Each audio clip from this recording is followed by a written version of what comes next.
कि भाई Tappu the Trump जो हमारे हैं, उन्होंने ईयू को बोला था कि आप लोग भारत के ऊपर सैंक्शंस लगाइए। आप लोग टैरिफ लगाइए रशियन ऑयल लेने के लिए और आप भी रशियन ऑयल लेना बंद करिए। ईयू ने ट्रम्प को बोला है कि साहब हम नहीं लगाएँगे भारत पे tariff. We will not put tariffs on India and ये चीज़ हम नहीं कर सकते। So please spare us from this game. ये बिल्कुल सिचुएशन उल्टी दिखाई दी हम लोगों को। जैसे ही ट्रम्प ने कहा कि मैं भारत पर 100% टैरिफ लगाऊंगा, तो ईयू ने कहा कि ठीक है आप लगाएं, लेकिन हम आपका साथ नहीं देंगे और ना ही हम भारत पर पूरे का पूरा जो 100% टैरिफ है वो लगाएंगे, ना चाइना पर ना रशिया पर, किसी पर भी नहीं। आपका मसला है, आप ही उसको सॉर्ट आउट करें, तो ये ज्यादा बेहतर हम लोगों को दिखाई देता है। इंडियंस ने टफ पोजीशन लेना शुरू कर दी on negotiations, on tariffs and everything. But the moment अब अगर इंडियंस जो है, इट मींस कि बहुत सारी बातें कंक्लूड हो चुकी हैं। ट्रम्प दुश्मन बनाया इंडिया को, इंडियंस को वहां पे दुश्मन बनाया। उससे क्या हो रहा है कि कई इंडियंस ये सोच रहे हैं कि यार कहां पे आके फंस गए हम लोग, और ये अमेरिका के लिए बहुत खतरनाक है दोस्तों।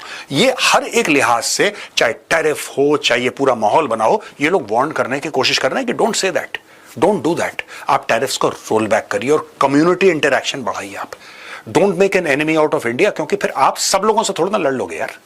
ईयू ने बोला कि नहीं यार हम ऐसा नहीं, हम ना क्या करेंगे, हम अपना पूरा सिस्टम ठीक करेंगे ताकि जो हमने बोला है 2028 में जाके 3 साल के बाद रशियन ऑयल और गैस से हम जरा पीछे हटेंगे, 2028 तक हम पूरी तरह से इसको कर देंगे और हम अपने ना इन्फोर्समेंट प्रोटोकॉल्स हैं उसको जरा अच्छे से ट्वीक करेंगे। कभी ट्रम्प यू टर्न लेता हुआ दिखाई देता है कि मैं और इंडिया दोस्त है, हमारे दरमियान कुछ भी कह लें कि गलत दिखाई नहीं देता है। साथ में अगर हम लोग यूनिक की बात करें, नेटो के हमें एम्बेसडर नजर आते हैं और उन्होंने कहा कि इंडिया 2 महीने के अंदर अंदर वापस आकर हमसे माफी भी मांगेगा, और साथ में हमने इसको मौका दिया है कि उसको रशिया चाहिए, उसको ब्रिक्स चाहिए या उसको यूएस चाहिए, तो हम पाकिस्तानी। ये जो ट्रुथ सोशल पे मैसेज है, इसका मतलब है बहुत कुछ कंक्लूड हो चुका हुआ है, ठीक है ना जी। सो ये चीज़ें जो हैं वो मौजूद हैं। और दूसरा ये है कि अब बेशक ट्रम्प ने मैसेज कर दिया, लेकिन अब इंडियंस इसको लाइट नहीं लेंगे, बिकॉज उनको पता है ये सारे के सारे डिविडेंड्स जो हैं वो उड़ सकते हैं। और इंडिया, और फिर साथ में क्या हुआ कि मोदी साहब ने भी मैसेज कर दिया। बहुत इंटरेस्टिंग जियोपॉलिटिकल स्वीट स्पॉट में आके बैठ गया है। हुआ ऐसा है कि भाई टप्पू द ट्रम्प जो हमारे हैं, उन्होंने ईयू को बोला था कि आप लोग भारत के ऊपर सैंक्शंस लगाइए। आप लोग टैरिफ लगाइए रशियन ऑयल लेने के लिए और आप भी रशियन ऑयल लेना बंद करिए। अब ईयू के ऊपर इतना प्रेशर डाला इन लोगों ने, और ऐसा टाइमलाइन बड़ा इंटरेस्टिंग है कि ट्रम्प की मीटिंग हुई कुछ ईयू के रिप्रेजेंटेटिव्स के साथ। उस मीटिंग के कुछ ही घंटे के बाद ट्रम्प साहब ने आके मोदी जी के लिए बड़ा अच्छा-अच्छा एक चीज़ लिखी कि भाई माय डियर फ्रेंड ये वो। बाय द वे जिसके अंदर मोदी जी ने माय डियर फ्रेंड और ये सब चीज़ें नहीं लिखी जो पहले लिखते थे। उन्होंने बोला भाई इंडिया यूएस की रिलेशनशिप बहुत अच्छी है। व्हेयरएज़ ट्रम्प एक पर्सनल रिलेशनशिप की तरफ हिंट कर रहा था। इन एनी केस अब हुआ ऐसा कि भाई ईयू ने ट्रम्प को बोला है कि साहब हम नहीं लगाएँगे भारत पे tariff. We will not put tariffs on India and ये चीज़ हम नहीं कर सकते। So please spare us from this game. Punitive tariffs लगाने थे इंडिया और चाइना पे, ठीक है, और वैसे भी target was India only for the Russian oil. Now EU ने बोला कि नहीं यार हम ऐसा नहीं, हम ना क्या करेंगे, हम अपना पूरा सिस्टम ठीक करेंगे ताकि जो हमने बोला है 2028 में जाके 3 साल के बाद रशियन ऑयल और गैस से हम जरा पीछे हटेंगे, 2028 तक हम पूरी तरह से इसको कर देंगे और हम अपने ना इन्फोर्समेंट प्रोटोकॉल्स हैं उसको जरा अच्छे से ट्वीक करेंगे। मीनवाइल ये भी पता चला कि ट्रम्प ने ओपेक को काफी पुश करा कि भैया अपना तेल प्रोडक्शन बढ़ाओ ताकि ईयू को थोड़ा सा भारत की तरफ से हटा के मैं दूसरी तरफ डाल सकूं and I can control that entire game. OPEC वालों ने मान लिया। इसके बारे में मैंने डिटेल आपके साथ डिस्कशन करी जिसमें 137,000 बैरल्स को अक्टूबर से इंक्रीज करने की बात करी है। तो कहीं ना कहीं कोशिश ट्रम्प की काफी है लेकिन वो सक्सेसफुल नहीं हुई। नाउ देखिए ऐसा है, ऑयल फ्लो का अगर आप गेम देखिए, यहां पर मैंने बार-बार मेंशन करा है कि इंडिया ने कम से कम नहीं तो 2 मिलियन बैरल्स के करीब में average per month per day आपने उठाया है, ठीक है?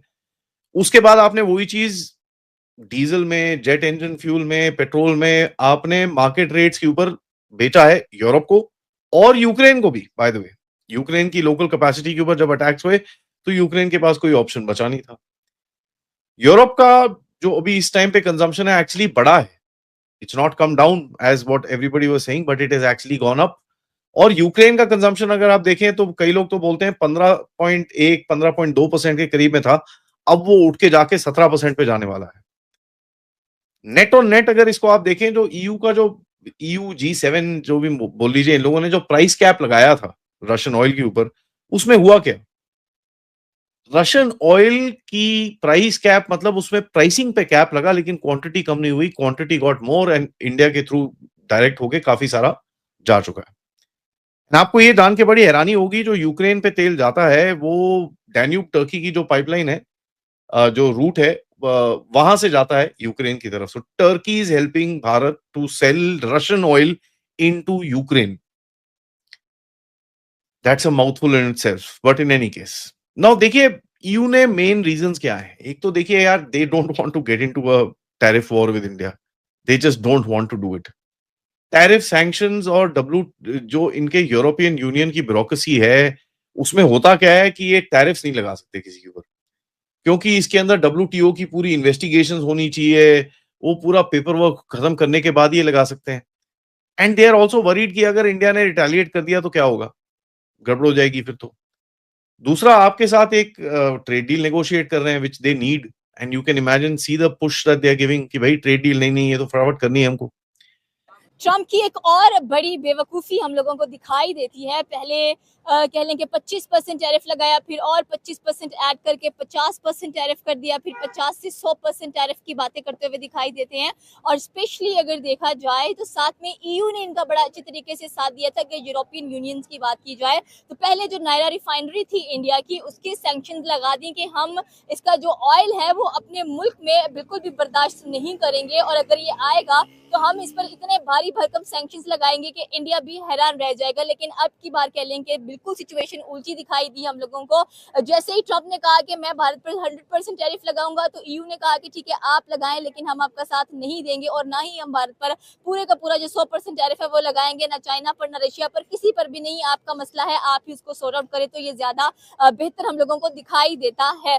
कभी ट्रम्प यू टर्न लेता हुआ दिखाई देता है कि मैं और इंडिया दोस्त है, हमारे दरमियान कुछ भी कह लें कि गलत दिखाई नहीं देता है। साथ में अगर हम लोग यूनिक की बात करें, चूंकि हमें एम्बेसडर नजर आते हैं, उन्होंने कहा कि इंडिया 2 महीने के अंदर अंदर वापस आकर हमसे माफी भी मांगेगा, और साथ में हमने इसको मौका दिया है कि उसको रशिया चाहिए, उसको ब्रिक्स चाहिए, या उसको यूएस चाहिए। तो हम पाकिस्तानी अवाम से पूछेंगे कि इंडिया को तो हर कोई चाहिए है, जाहिर सी बात है, बड़ी मंडी है, बड़ी मार्केट है, वहां पर हर कोई। अभी रिसेंटली आईफोन 17 कह लें कि लॉन्च हुआ है, Indians they are buying it, और बड़ी कॉन्फिडेंटली तरीके से बाय करते हुए दिखाई दे रहे हैं। तो आपकी क्या राय है कि इंडिया का रशिया को छोड़ देगा, ब्रिक्स को छोड़ देगा और यूएसए की तरफ चला जाएगा?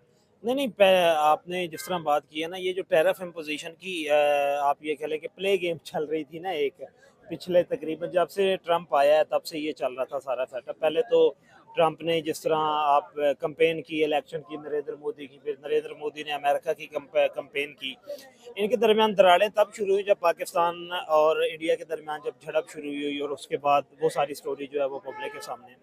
तो उसके बाद इंडिया जो है, इंडिया अमेरिका से दूर होता चला गया, और ट्रम्प जो है वो भी आंखें दिखाने लग गया। और उसके बाद बल्कि इससे भी इम्पोर्टेंट चीज़ ये थी कि जब आप ये कह लें कि इसराइल ने हमला किया था ईरान पे, तो उस वक्त अमेरिका ये डिमांड कर रहा था कि सपोर्ट करे इंडिया को, जो है इंडिया सपोर्ट करे इसराइल को। तो इसराइल, नो डाउट कि इंडिया के ईरान के साथ एक अच्छे रिलेशन थे और फ्रेंडली रिलेशन थे उनके एक दूसरे के साथ, तो उस पर इंडिया ने उनको इनकार किया, और उसके बाद हालात जो वो बिगड़ना शुरू हुए, क्योंकि नेतन्याहू जो है, और उन्होंने भी वो सारी लॉबी जो है, उन्होंने भी प्रेशराइज किया डोनाल्ड ट्रंप को कि आप इनके खिलाफ जो वो एक्शन लें।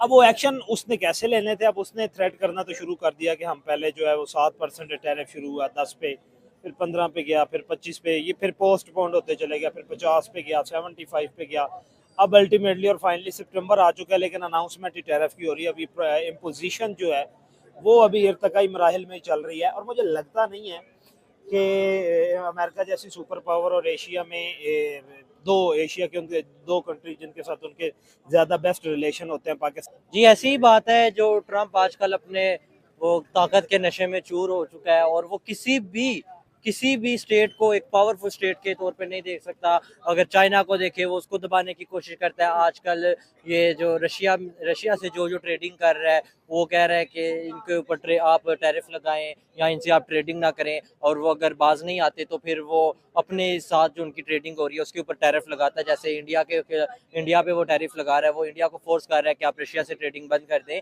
और लेकिन वो बंद नहीं कर रहे क्योंकि उनको वहाँ से जो तेल वगैरह है वो सस्ते दामों मिलता है। तो वो 200, मैंने आज सुना है कि 200% टैरिफ लगा रहा है इंडिया पे। दरअसल ट्रम्प बहुत ज़्यादा बेवकूफ़ियाँ कर रहा है। वो कह रहा है कि जी और कोई सुपर पावर ही नहीं है, सिर्फ हम ही हैं, एक अमेरिका ही है जो पूरी दुनिया पर हावी है, जिसके आगे कोई बोल नहीं सकता। ये उसकी कुछ ही सालों में ये जो उसकी गलतफहमी है ये दूर हो जाएगी।